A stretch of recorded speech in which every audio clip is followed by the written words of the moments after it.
In this video, captured November the 21st, we're going to take a much closer look at the auxiliary spillway for the North Fork Reservoir here in Black Mountain, North Carolina. My name is Dominic Taverniti. I've been a resident of Black Mountain with my family for over 8 years now, and I've been capturing the impact as well as our recovery from Hurricane Helene that hit September the 27th.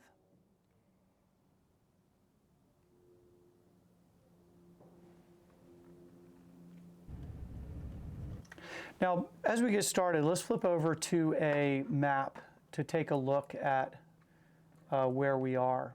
So you can see Asheville here on the left, which is west of Black Mountain. And we are going to be taking a look at the North Fork Reservoir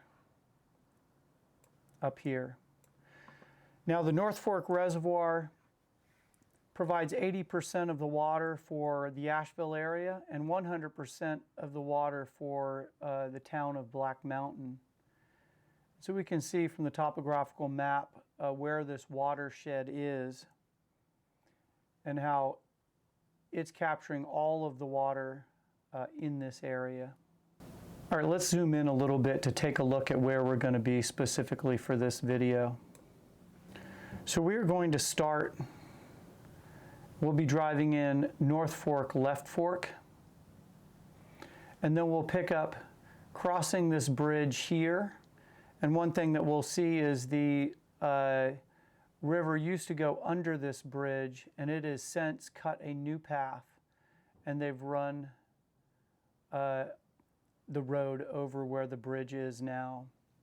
So we're going to hike up the river, and we'll get to an interesting point here where the primary spillway comes in, but then the auxiliary that we will hike up will come this way. And if we flip over to the satellite, we can see where this auxiliary spillway is right here. So we've just pulled up North Fork, Left Fork. That's the Grovestone Quarry.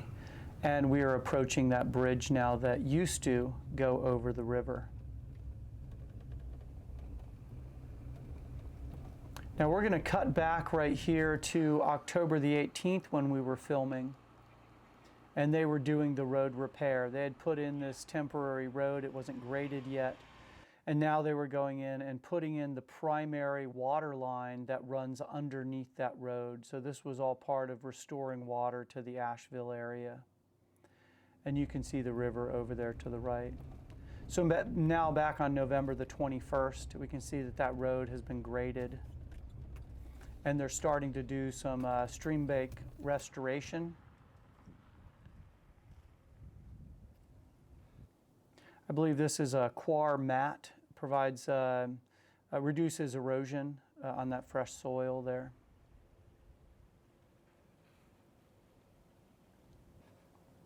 Now I brought my assistant with me on this trip. Hopefully he isn't too distracting.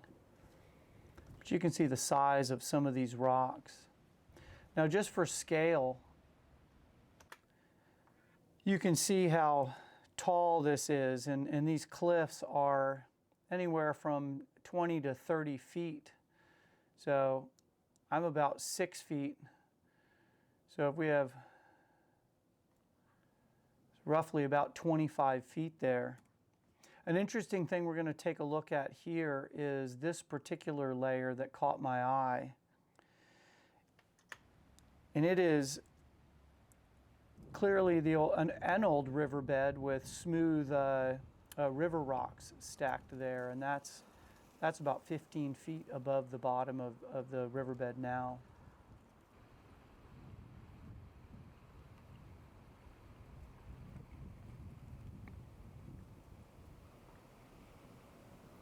In so many places, the water has eroded right down to the bedrock.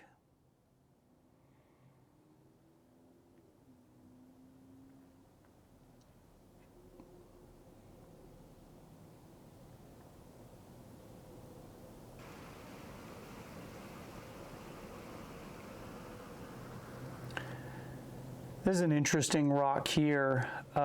It's almost like a sandstone. It was pretty soft, but it was just one of the layers along with the larger granite stone that it was layered onto.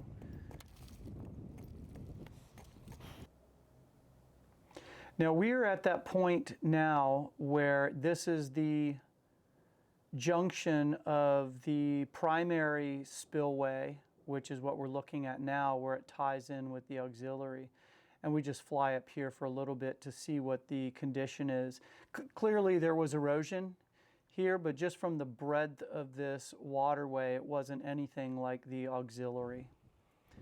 And now we're panning back to the auxiliary spillway, and we can see it off in the distance.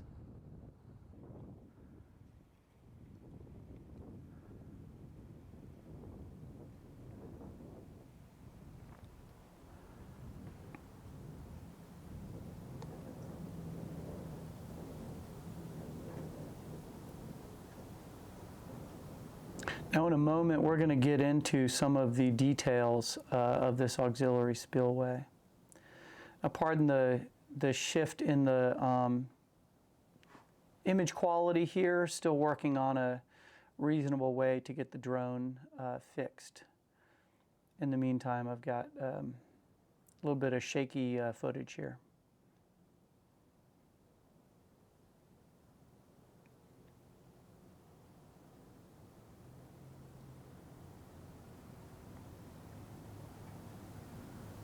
You can see the erosion there at the end of this spillway. I'm doing this video because I got a lot of feedback from the previous video looking at the watershed with lots of questions and concerns about the dam not working correctly, or the dam was going to be compromised. So I thought this warranted a closer look. Now this watershed, this is a pristine watershed. There are a couple terms being used, but it is forested and it is protected. So everything we're looking at here, there's no development in there. It's all protected forest. No development upstream from this.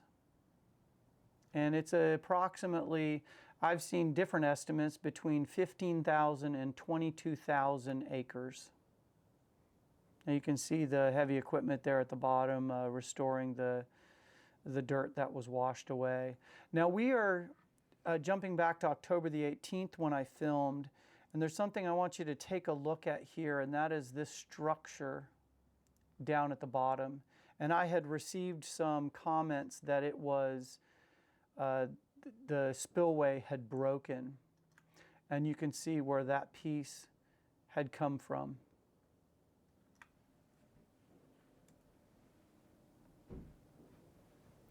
Now this is a fuse gate, and it was chosen for this particular section for the new auxiliary spillway, and this is how it works.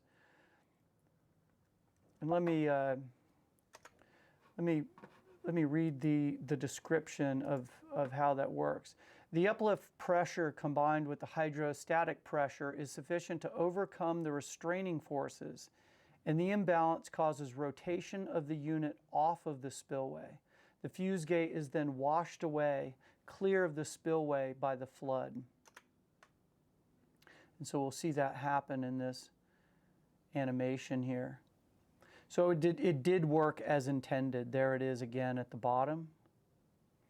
And there's where it came from at the top of the spillway. So this project for the auxiliary spillway started in 2017 and was completed in 2021. Here are some of the main accomplishments. It raised the dam by 4 feet, and there were sort of improvements to the principal spillway, I think I've been calling the primary, and then the addition of the auxiliary spillway. So what we're looking at on the video is the auxiliary spillway. Now, here's a look of the project, and I'm going to read this section here. Each fuse gate is 16 feet high, 12.5 feet deep, and 25 feet wide. The design allows for each fuse gate to fail at specific reservoir water surface levels, thus progressively increasing the outflow during an extreme flood. And I think this is a really important comment about the way this works. Failing too late or not failing at all could result in overtopping the earthen embankments and ultimately leading to a breach of the dam. So the fuse gates worked exactly as intended. Had the water been able to go over the earthen dam, it would have compromised them and eaten them out. There were a lot of comments about the water being let go out of the reservoir and the damage it inevitably did downstream not being the proper course of action. As I understand it in my research, given that we have an earthen dam, there is no other option. That water, this 22,000 square acre watershed collected somewhere around, my calculations were somewhere around 8 to 12 billion gallons of water over the course of that 3 days of the storm. The reservoir itself, which is already full, holds over 6 billion gallons. So that water had to go somewhere, and it doesn't cascade over a cement dam. So this is the method for letting that water go.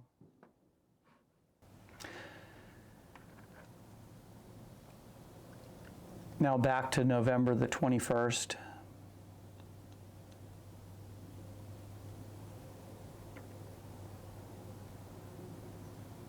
So you can imagine the volume of water coming down that spillway and eroding this out at the bottom.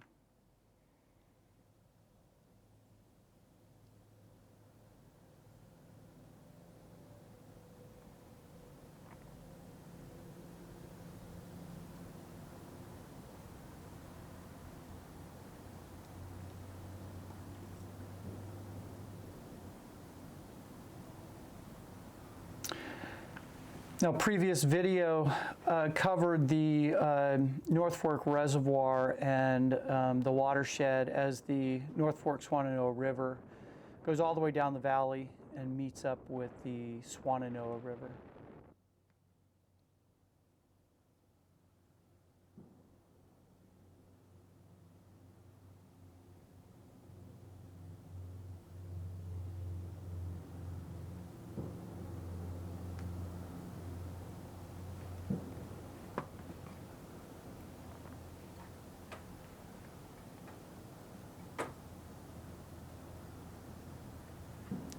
So now we're going to head back down from the spillway and just show some footage along the way.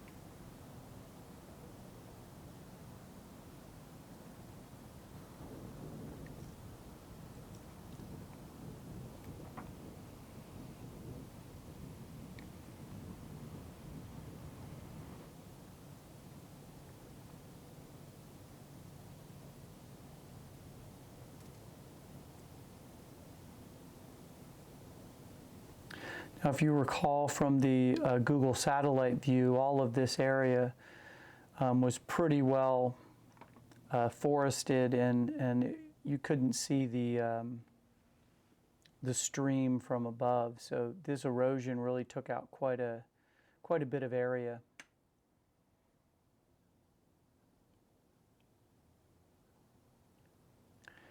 That large bedrock there at the bottom clearly couldn't be moved by the water, so it kind of ate out around it.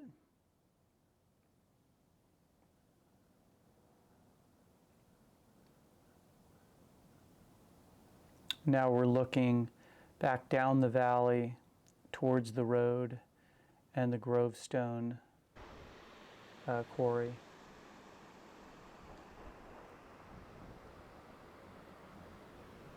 Now I felt comfortable taking my dog with me on this hike because we are up above all industry and cars and everything that got washed into the river further down, which I've been very cautious about because there are some chemicals and things in the mud downstream.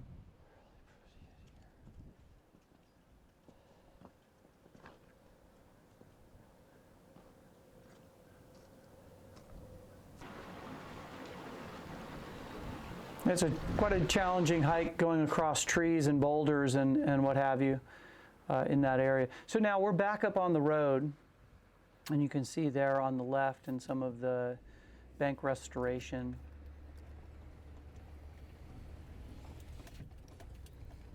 And this is where the river now runs underneath that road as opposed to going much further up and underneath the bridge. Now, as I was leaving the valley, I looked back and our winter storm was coming in, and you can see some of that snowfall there. And by the next morning, we had a pretty good blanket of snow. So I headed out to take a look in on some of the families that were camping in Swannanoa in tents. Fortunately, many of them had packed up and found another place to be during this cold weather. But I think this is really good to point out the recovery here in western North Carolina is hardly over. The cold weather is coming. We have a lot of people that are still in tents and trailers and really do need help. So our recovery is going to be a long one. For those that want to give or have considered giving, there is still a need here. There are a lot of great reputable organizations to give to. In my immediate area, Samaritan's Purse as well as Red Truckmen are operating on the ground, and I believe those are good organizations to give to. For consideration, I have launched a GoFundMe campaign to help keep me going, to continue documenting our recovery, and I'll leave a link to that GoFundMe. I'm also, for larger donations, I will be distributing those funds in the local community as I find a need. Thanks so much for watching this video, and please check the description for other related videos as I covered some of the watersheds and the water and Swannanoa River as it runs down into East Asheville and into Asheville. Thanks so much.